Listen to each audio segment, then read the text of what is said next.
Bodhidharma's wake-up sermon. Whoever knows that the mind is a fiction and devoid of anything real knows that his own mind neither exists nor doesn't exist. Mortals keep creating the mind, claiming it exists. And arhats keep negating the mind, claiming it doesn't exist. But bodhisattvas and Buddhas neither create nor negate the mind.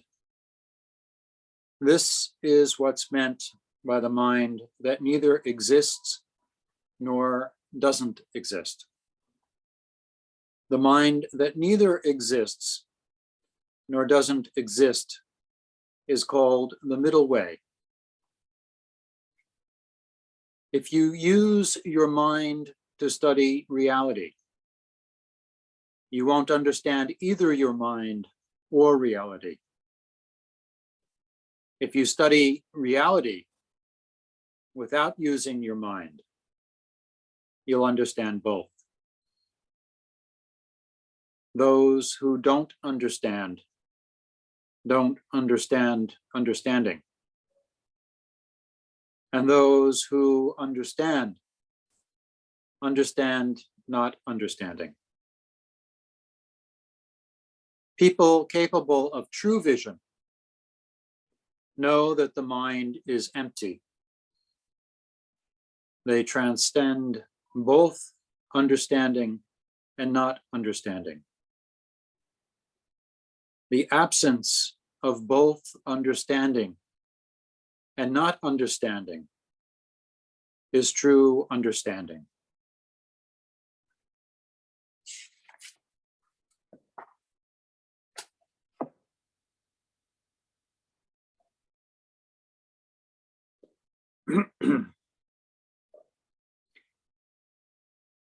Good morning. So this is Bodhidharma Day, and appropriately, I'm continuing on with the wake-up sermon by Bodhidharma.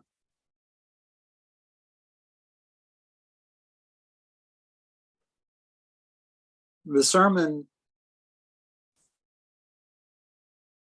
is in some ways very obscure and in some ways crystal clear.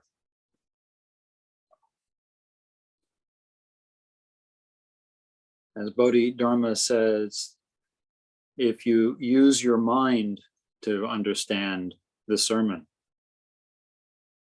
you will be lost. On the other hand, if you use reality to understand the sermon, it becomes crystal clear.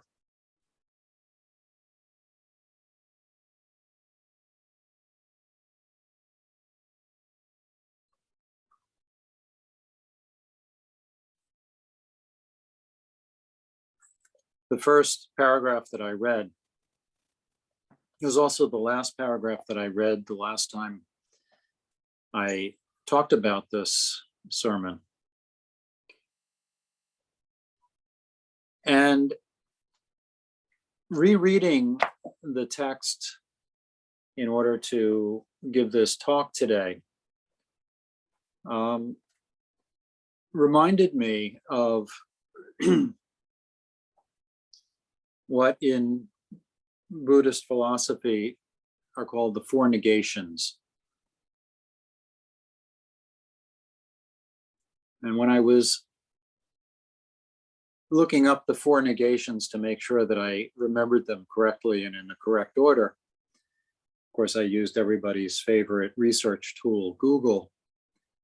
And because I was being a little lazy, rather than typing in the four negations, I used the voice recognition function, and Google gave me the fornications.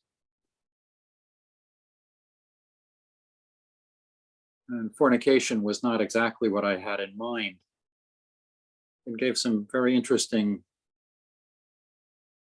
links to fornication, but not to the four negations. The four negations are a way of cutting through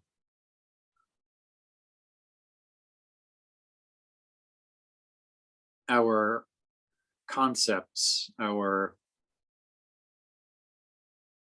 muddy way of seeing things, a way of clarifying, letting the mud settle so that things become clear.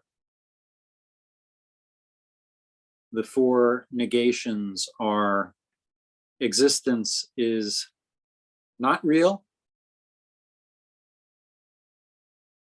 it is not unreal, it is not both real and unreal, and it is not neither real nor unreal. So it's not real, not unreal, not both real and unreal, and not neither real or unreal.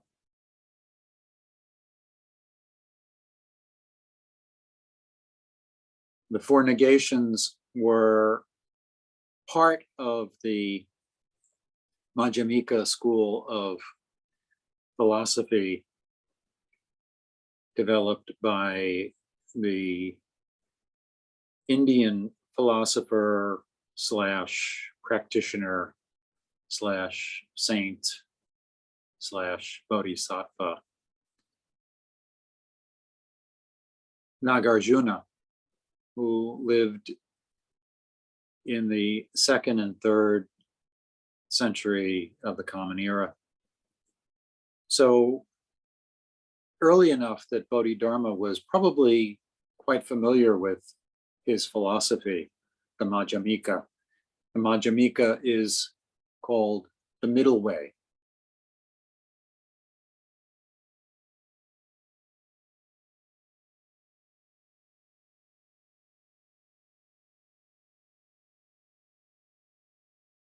So whoever knows that the mind is a fiction and devoid of anything real, knows that his mind neither exists nor doesn't exist.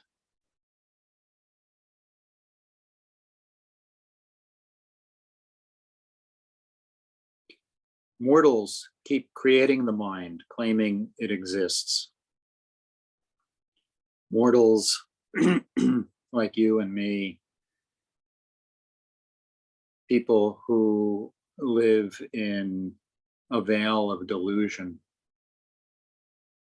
like you and me. People who are confused about the nature of reality, who take their prejudices, their preconceptions, their moods,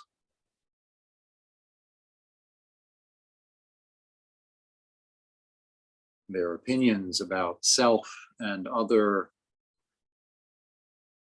good and bad, this and that, for reality. Mortals keep creating the mind, keep spinning out stories about past, present, future, and taking those stories for reality.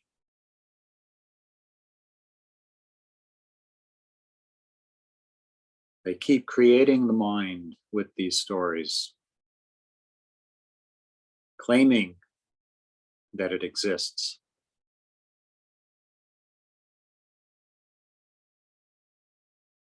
Creating a fantasy land of status, of fear, of greed, and taking it all for something very, very real. And the middle way, the Madhyamika, says it's not real. But nor is it unreal. You've created it, and you've created it out of nothing and given it a solidity and reality that is not native to it. And that solidity is not real. But that you've created it, and that for you this is reality, means that it's also not unreal. But the Madhyamika goes beyond that. The middle way goes beyond that. It is not both real and unreal, and it's neither. It's not neither real nor unreal. So what is it? What is it? There's a koan in the Mumonkan.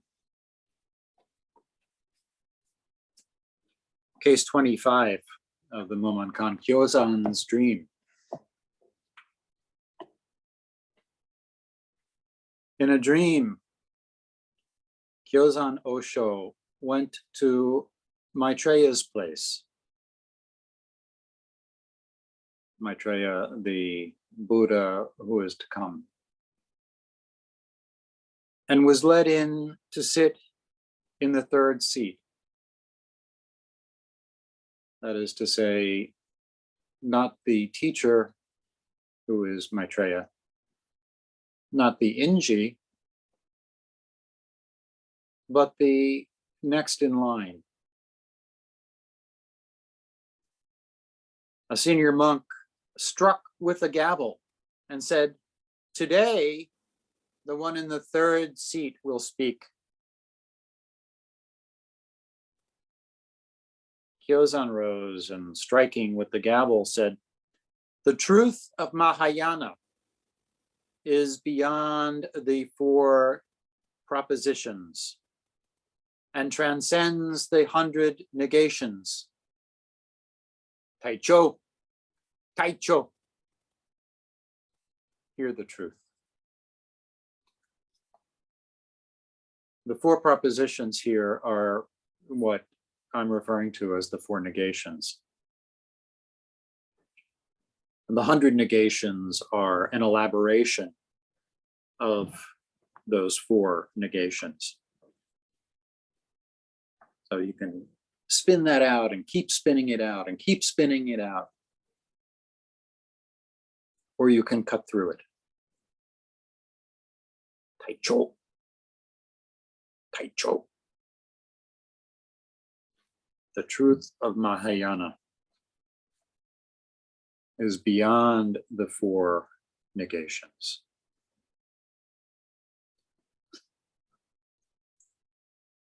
And that's what Bodhidharma is talking about here. Mortals keep creating the mind, claiming it exists. And arahats keep negating the mind, claiming it doesn't exist.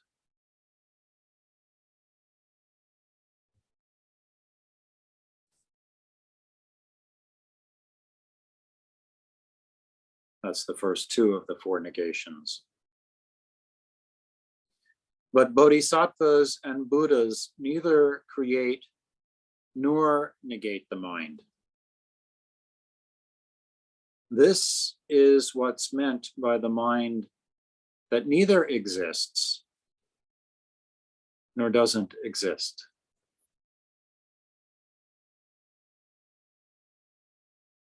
The mind that neither exists nor doesn't exist is called the middle way. The middle way is the Madhyamika, is the way of the Buddha, is the way of not being trapped by things, by ideas, by concepts, by desire, by fear.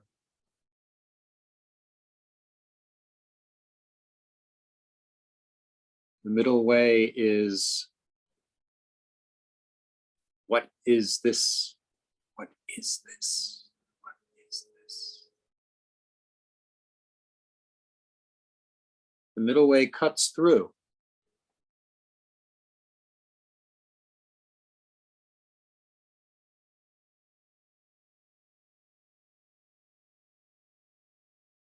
Like Psalm 23.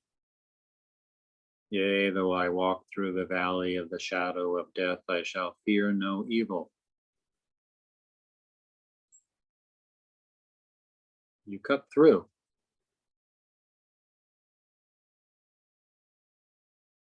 We are, in fact, walking through the valley of the shadow of death. Always. Every moment.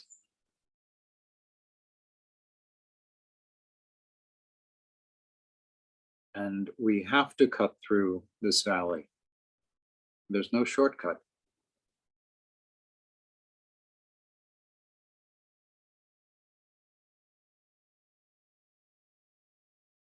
In Zen, we cut through by having the mind of emptiness, the mind that does not cling to concepts, does not cling to self and other.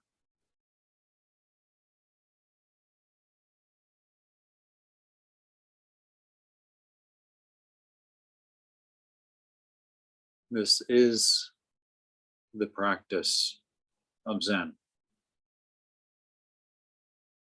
This is what's meant by the mind that neither exists nor doesn't exist.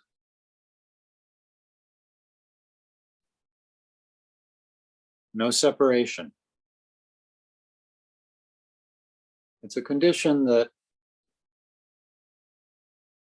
in our daily lives, it's so easy to lose sight of. And that's why we have to practice.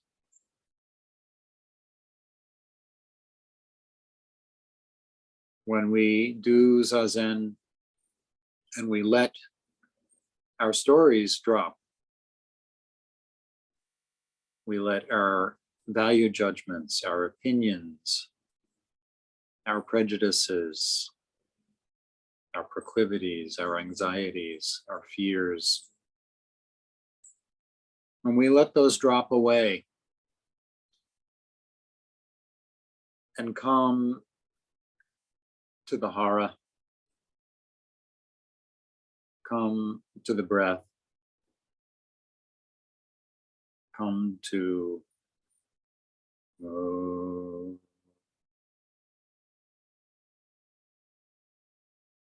come to openness and clarity, however briefly. Perhaps for some people, it amounts to no more than a few seconds per 45-minute sitting period or 30-minute sitting period. Perhaps of all of that time sitting, that flash of clarity and openness is just a minute or 5 minutes or 10 minutes.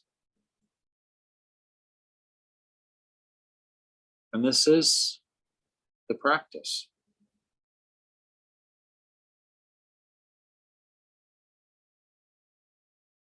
In Tibetan, I forget what word they use for practice. But one of the translations of that word is getting used to it. Getting used to that mind of openness and clarity. That mind that is not real, not unreal, not both real and unreal, and not neither real nor unreal. That mind that is just this. Just this. No stories attached, no strings attached.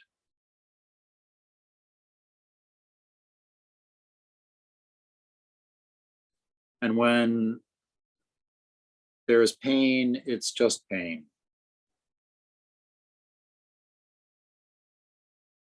And not just pain. And not just pain or not pain. It's just this.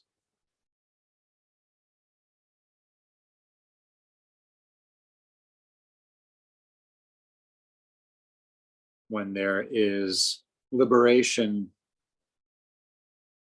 there is no liberation and no one to be liberated. It's just this.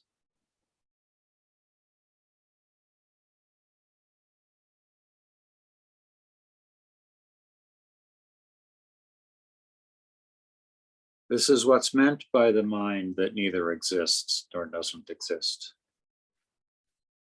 This is what's meant by the middle way. If you use your mind to study reality, you won't understand either your mind or reality. So if you bring to just this all of your philosophy, all of your fine points, even the fine points of the 4 negations, you won't understand reality.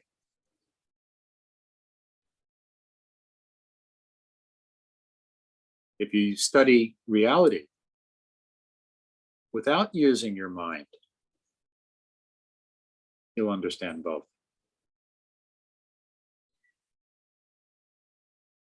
What is the reality of Zazen?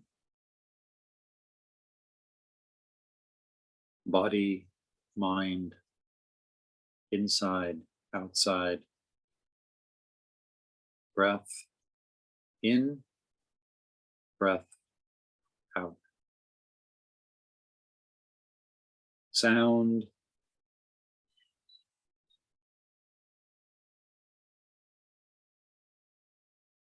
silence,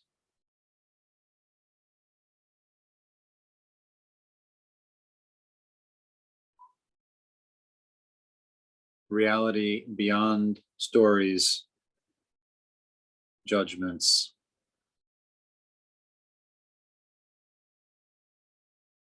beyond the 4 propositions and the 100 negations.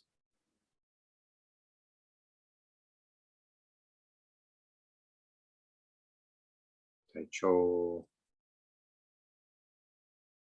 Taicho.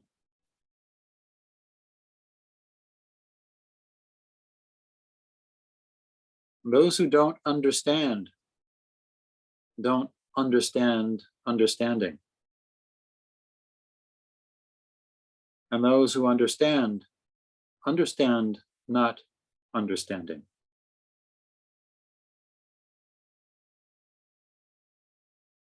There's a saying, delusion is delusion about enlightenment. Enlightenment is enlightenment about delusion. Those who don't understand understanding. Delusion is delusion about enlightenment. And those who understand not understanding.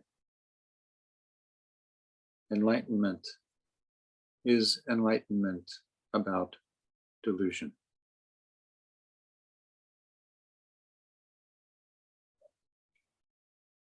People capable of true vision know that the mind is empty.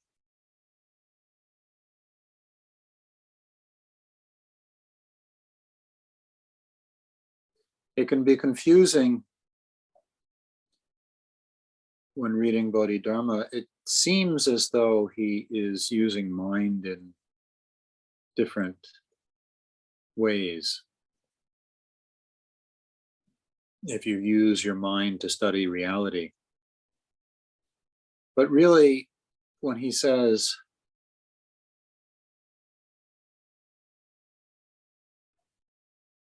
that the mind is empty,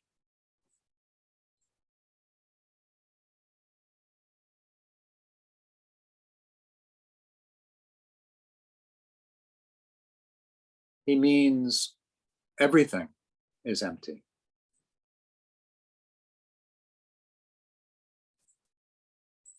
Universal mind, the mind of God, the mind of Buddha,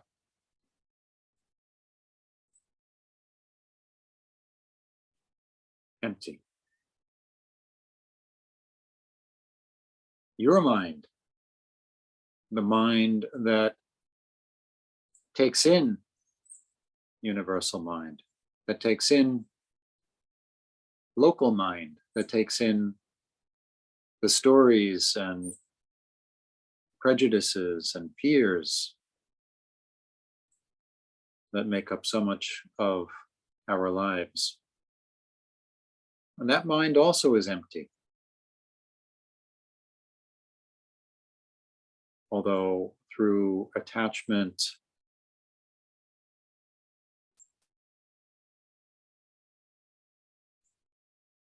we tend to think, no, this is real. This is real. Those things that I'm scared of, those are real. Those things that I want, those are real. This future that I have envisioned for myself, that's real.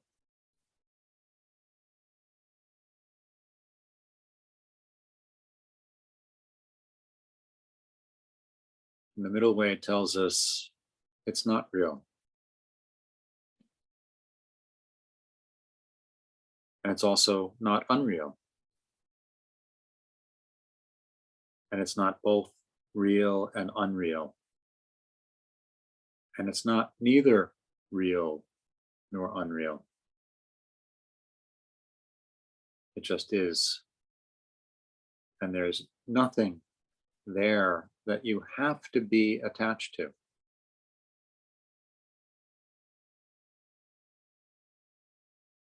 The force of habit, the force of karma,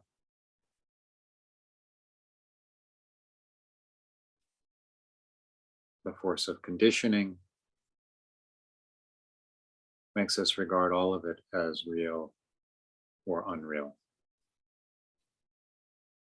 And when we sit and we practice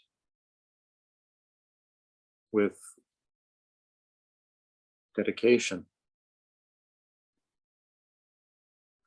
with sincere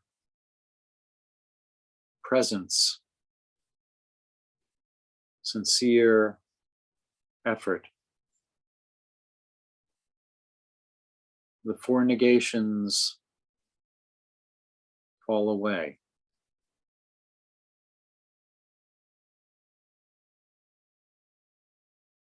And we find the absence of both understanding and not understanding.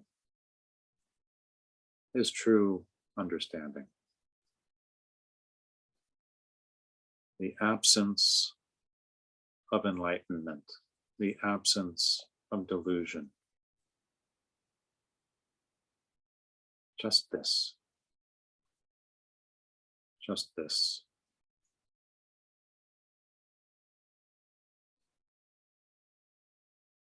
This is Bodhidharma's wake-up sermon. Just 2 stanzas, 2 paragraphs of the wake-up sermon. It's an incredibly rich, scrumptious meal.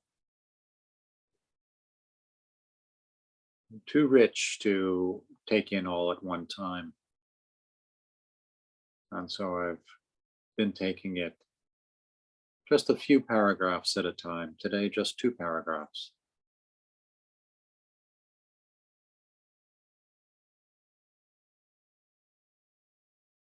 And with this talk, I give thanks to Bodhisattva, Bodhidharma,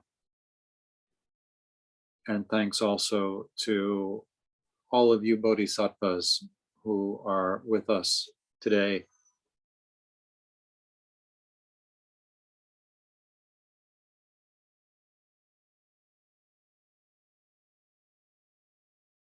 Thank you so much for sharing this time with us. And now I will open this to discussion. And anyone who would like to ask a question or make a comment is free to do so.